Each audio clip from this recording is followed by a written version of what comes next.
Right. Excellent. Right. What? Question 8.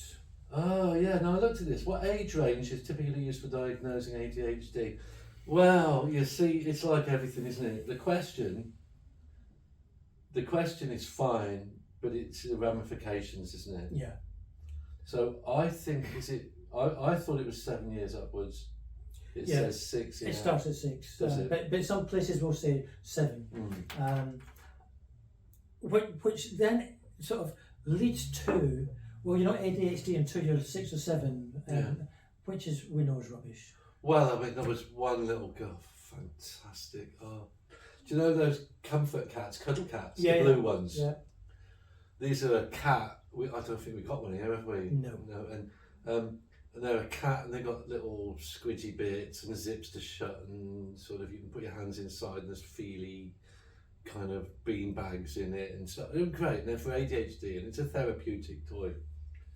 And this little girl, she was 5, and I mean, she had its ears off and its legs off. And I always remember she killed this cat, covered in mud, and I always remember my daughter Maisie sitting on the settee sewing it all back together again.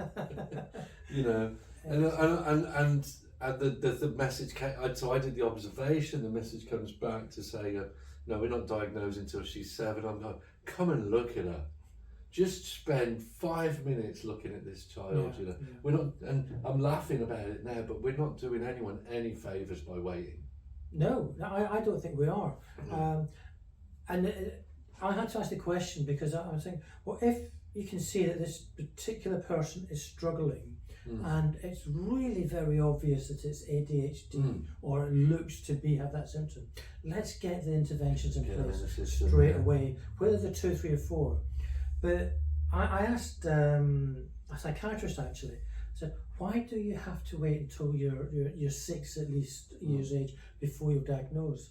And he said, oh, it's nothing to do with we can't diagnose before that age. It's just that if they require medication, we can't give it till they're at least 6 years old. So there's no point in doing a diagnosis beforehand. I said, but there's every point, because we can deal with that rather than putting them through this torture in the sort of 3, 4 years. So, oh, no, we don't know, because it might just be the growing pains, or it might just be part of growing up.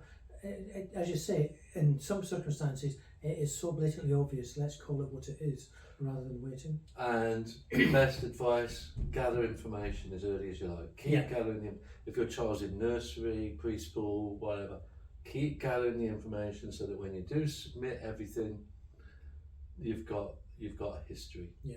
So. Yeah.